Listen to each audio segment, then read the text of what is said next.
Assalamualaikum warahmatullahi wabarakatuh. Salam sehat, salam sejahtera semua.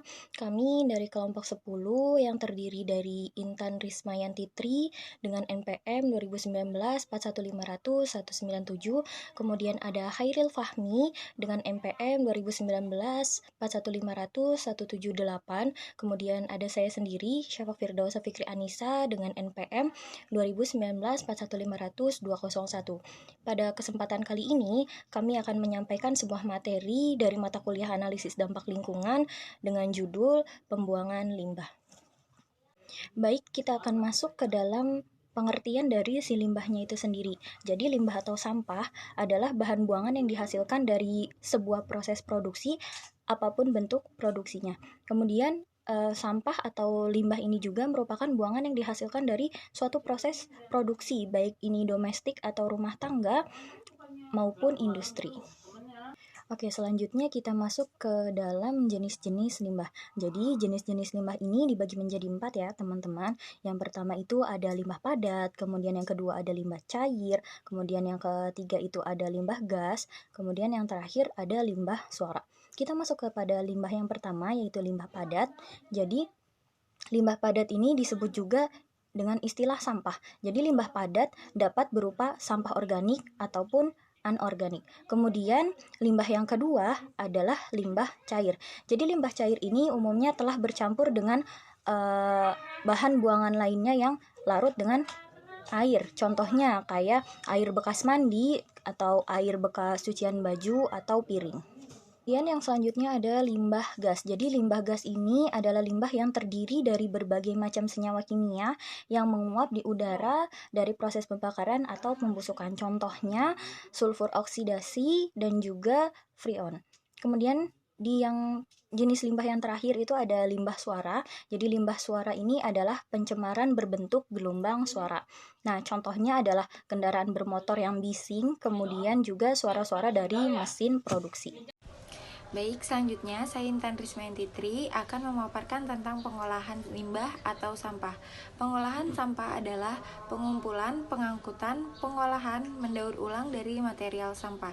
Menurut Undang-Undang Nomor 18 Tahun 2008 tentang pengolahan sampah, disebutkan bahwa sampah adalah sisa kegiatan sehari-hari manusia atau proses alam yang berbentuk zat padat atau semi zat padat, berupa zat organik atau anorganik, bersifat dapat terurai atau tidak dapat terurai yang dianggap sudah tidak berguna lagi dan dibuang ke lingkungan.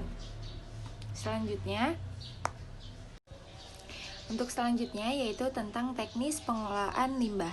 Ada 4 teknis yang dilakukan, yaitu pengurangan limbah, daur ulang, pengolahan, dan pembuangan. Untuk pengurangan limbah tersebut yaitu caranya dengan membiasakan menggunakan botol isi ulang daripada menggunakan botol air kemasan sekali minum atau sekali pakai. Kemudian daur ulang yaitu melakukan pemilahan sampah organik dan anorganik, yang mana sampah organik dapat dijadikan pupuk kompos, sedangkan anorganik dapat digunakan menjadi suatu barang baru atau diciptakan menjadi suatu barang baru. Kemudian yang ketiga ada pengolahan. Pengolahan perlu dilakukan untuk disesuaikan dengan senyawa yang terkandung dalam limbah tersebut, khususnya yang berasal dari limbah industri atau limbah pabrik. Kemudian ada pembuangan. Pembuangan itu yaitu dalam proses pembuangan ini limbah tidak boleh dibuang sembarangan. Semua harus memenuhi peraturan terkait agar tidak menimbulkan dampak. Baik, selanjutnya yaitu berdasarkan sumber limbah.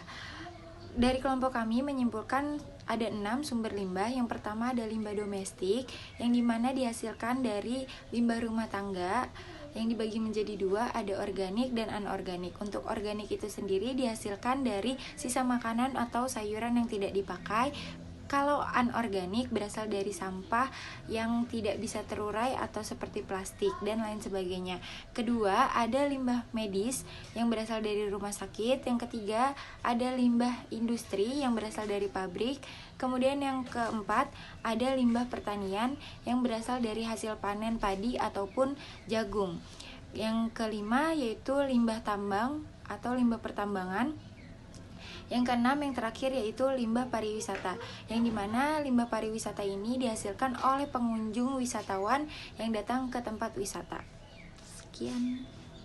Nah, limbah P3 ini seperti contoh yang digambar, yaitu ada yang limbah beracun, reaktif, kemudian infeksius, kemudian mudah meledak, pendatang mudah terbakar, cairan mudah terbakar dan berbahaya bagi lingkungan, kemudian korosif pula.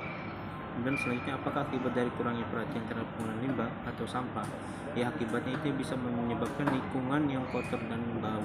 Selanjutnya, timbulnya penyakit menular seperti penyakit kulit yang diakibatkan karena limbah kotor dan tercemarnya air, kemudian penyakit asma di mana banyaknya asap yang menyebabkan kita terjadinya penyakit asma. Kemudian menyebabkan keracunan, ya banyak di sini, misalkan kalau kita membuang sampah sembarangan di laut, maka otomatis air pun akan mengakibatkan keracunan ikan dengan memakan sampah sembarangan dan menyebabkan manusia yang mengkonsumsinya menjadi keracunan terhadap ikan tersebut. Kemudian selanjutnya menyebabkan kerusakan lingkungan seperti tanah dan air yang tercemar. Contohnya sudah tadi saya jelaskan, ya, di mana di saat air tercemar terjadilah berbagai penyakit, salah satunya yaitu penyakit kulit. Sedangkan kalau misalkan tanah yang tercemar, maka terjadinya